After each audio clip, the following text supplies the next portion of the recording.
Sure. This is Gene Lantz on the Workers Beat Extra.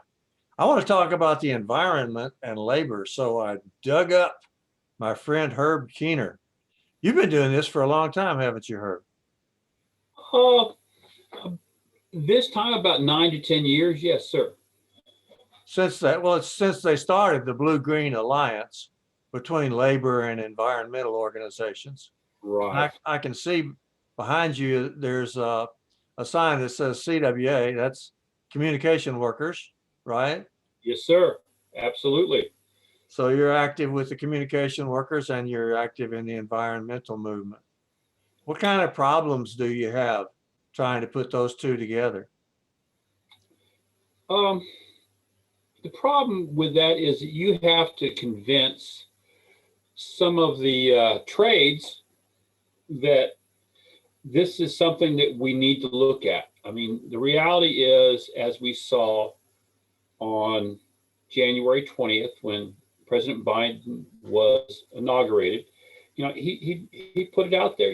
Climate change is going to be one of his big agenda items, and he made some steps towards that today. Plus, he already made the step of canceling the XL pipeline, which cost and the XL pipeline had tried doing a political move. It had been a non-union job, and they decided they would go towards what Biden wanted, which he's supported by labor, and he supports labor. We support each other. And your union supports that decision to stop We do. the XL pipeline, right? Well, we've unofficially been out there. I've been to DC twice on my own dime, protesting against it, because it's not that we're against the pipeline, Gene. The reality is that most people, even people in my own union and people, they don't understand what's being transported in the pipeline and how disastrous it is to the pipeline. I mean, if you were just doing this, the fracking material from like the Dakotas, the the shale, the shale oil, where you're fracking it and you're getting that up. You build that pipeline and you may not have one leak for 1,000 miles in 50 years because they build it well. But when this product that they're doing is a sand slurry at 600 degrees and 500 psi. I mean, think about it's just like putting sandpaper on the inside of that pipeline while it's going through it. So in my mind, and I'm not a pipe fitter or anything else, but it would seem to me that if we're going to transport that, if we're really going to do it, but in my opinion, I don't think we should do it. It's too detrimental to the environment to start with. But if we were going to do it, let's do it safely and do a double wall pipe or something, because it's going to leak. It's not if it's going to leak, it's when it leaks or where it's going to leak. And when it leaks, it's a real disaster. Exactly, and it's horrible to clean up, and it doesn't act like normal oil. Like oil comes to the top with the sand, it goes down to the bottom, so it stays on the bottom of the creek beds or rivers or whatever. I mean, they had a leak of some of it outside of Little Rock, and the lieutenant governor, who was a Republican, came in and he saw. They told them and everybody in that community that within 60 seconds of a leak, their pipeline was so safe that they would get notification. Well, everybody heard their dogs going on. This pipeline ruptured for 20 minutes before, and they had to pull up numbers, and they called, and their alarms had never gone off. Mm-hmm. And it, I don't know if that's still cleaned up. When I talked to him, it was a year after the incident, and they still hadn't got it all the way cleaned up. And we're not talking in a waterway; we're talking in a neighborhood. Yeah.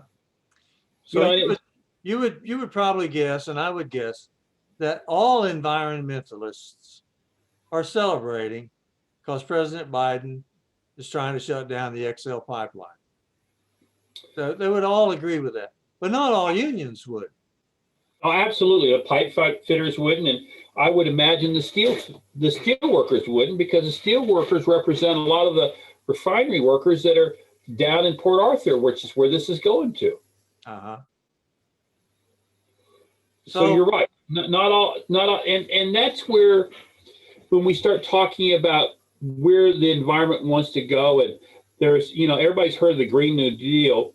There's something out there called the Thrive Agenda right now, and it's looks at what's going on, and we have to look at what the future is. We can't just say, hey, it's bad and we're not going to do it. We have to create green union paid jobs. Because that's what's happening right now, is you've got the Elon Musk's, and why he's doing some good stuff with his solar and all, the way he treats his employees is crap. We need to be unionizing those folks. We need to be unionizing every factory he has. We need to be unionizing Amazon. We need good paying jobs for our citizens. And nobody is against not having good paying jobs. It's just that we've had this. Some people are against it. Some people are against it. The ones that have to pay the wages. The bosses are against the good paying jobs. You mean the 1% that their wealth has grown by 23% in 1 year? Right. 1 year? That's what I mean, you talk about a return on your investment. Good grief, give me a 23% return in 1 year. How about you, Gene? That'd be pretty good. Yeah, but they did that in 1 year. Especially when all the suffering of the pandemic is so bad. And that, with that type of return, that tells you that they are not returning to society and everything a fair amount. They're strip mining basically our country, and they're taking the resources out, they're taking the money out, and it leaves people with income inequality. It leaves people starving right now. We've never had a recession, or I don't know if you want to call it that, but we've never had something like this with so many people out of work and such a disparaging amount of income. Either you're doing okay, or you're ready just to be homeless tomorrow. It's criminal how this country is, and that's one of the things that Thrive wants to do, is how do we get this where it's equitable for everybody? Well, getting back to the environment, do you think that it's going to be possible to put this together so that other union members besides you will be consciously working on environmental issues? Because I think we would agree that the whole planet is in trouble. There's over 1 trillion tons of ice melting every year, for one thing. That was in today's paper. Yeah. So it's necessary to build some kind of coalition around environmental issues, but it's a very hard thing to do, isn't it? It's a hard thing to do. And unfortunately, right here in Dallas, where I think we've done such good union work, is one of the hardest places to do it in Texas because of the oil industry. And people don't see it. When these windmills go up in West Texas, those aren't union jobs, Mm-hmm. And they need to be. I know every year we protest Exxon when they have their shareholders meeting, and you're always there, but I don't see other people from labor there. Last time it was you and me and some labor people from Australia. Right, where they had illegally busted up their union and kicked them out, locked them out. Not only has Exxon,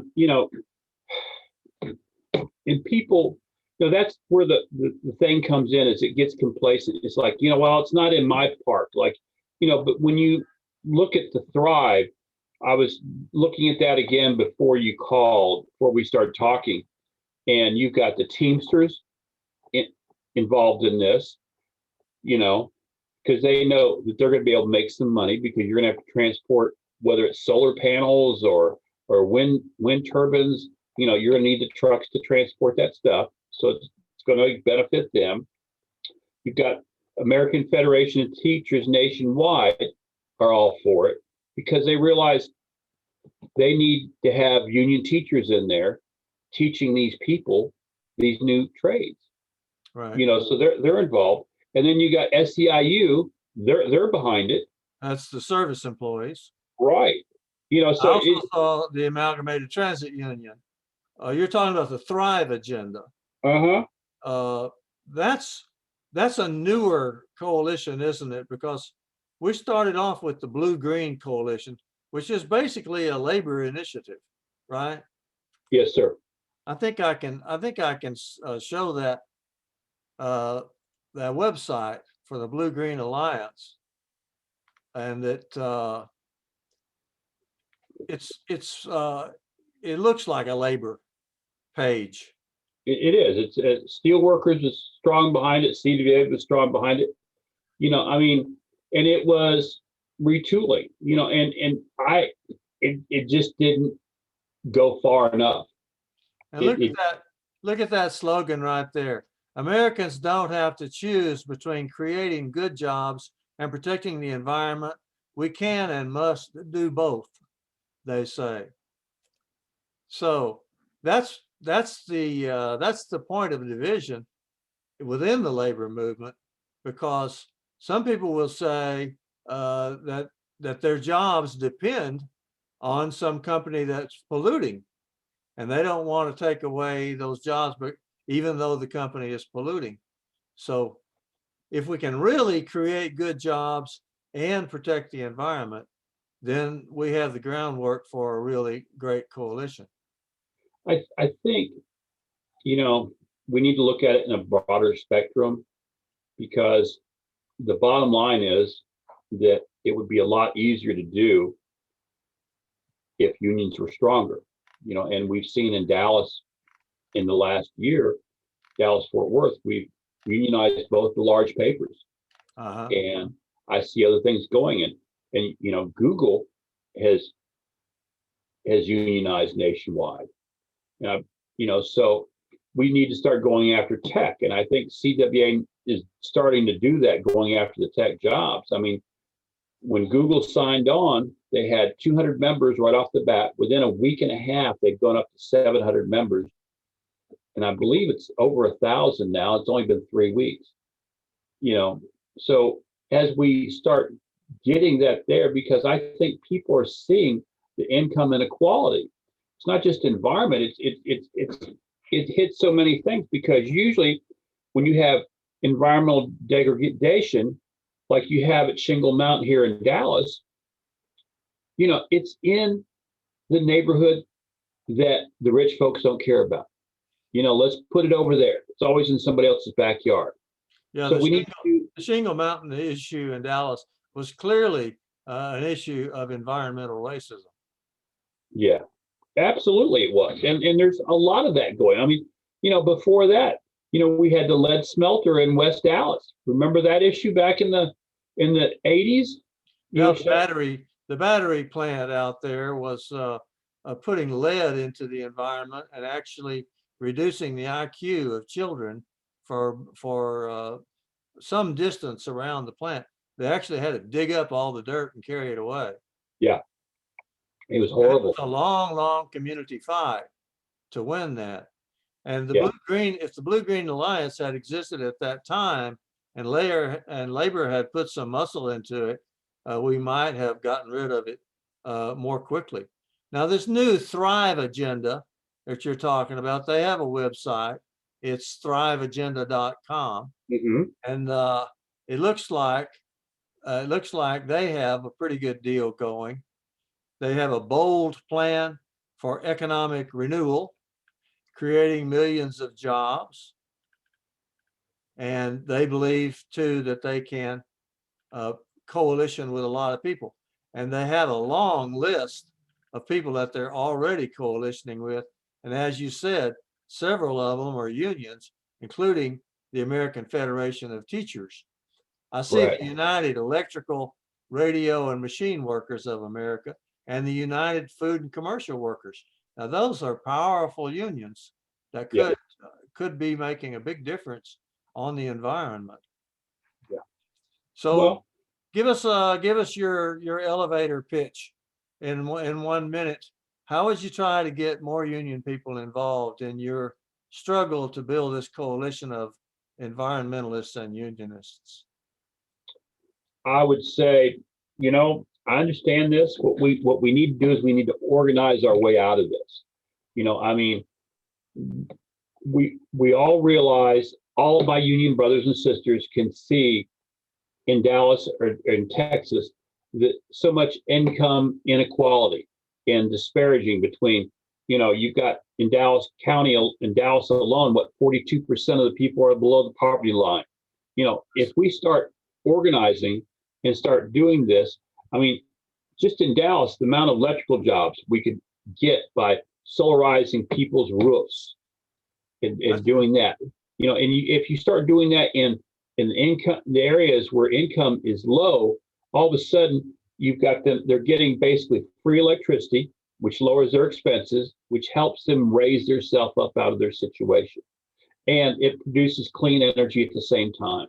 And you don't have to worry about the power lines. I mean, that's one of the joys of solar, is that you really stop a lot of distribution issues that you have in normal electric generation, of having all these high powered lines. When you've got, if you've got a few houses in the neighborhood, all of a sudden you pull all that load out of there, and it eases it up for everybody, and it creates a better environment, because all of a sudden you're not burning the fossil fuels and all that.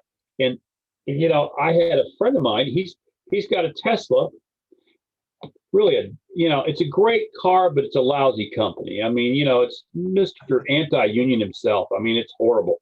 But They're not organized. Yeah, he's totally, and Amazon's totally against organizing. But a good electric car, which I thought was a pipe dream, I've seen they can work right now with the new battery technology and everything. And it's we don't have to sacrifice things. And I think that as we start switching, why we can't see it, I believe that the UAW is going to want to start doing that, because as they switch to electric cars, Tesla's already saying he's going to do a pickup. I heard Ford is starting to do a pickup.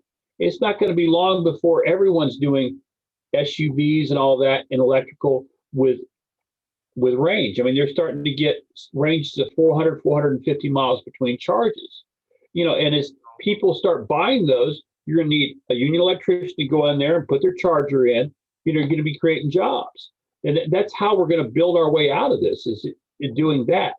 I mean, a lot of these guys that are in the plumbing trades, they also do electrical, a lot of them do. So you could move them over to there. I mean, we don't want anyone to lose a good paying job. What we want to do is create more good paying jobs than there are now, to broadly increase everybody's wages to help raise everybody. I mean, because that's really the where we're at with unionism, is we try to lift the whole boat up. When we raise the wage of everybody, we lift the whole boat up, everybody. And when we do that, it in the end, it lowers everybody's taxes. If you have these people who are in the poverty level, you put them up to a normal wage, they start spending like normal people, instead of barely able to buy a hamburger for today or a bag of beans, and they eat that for a week.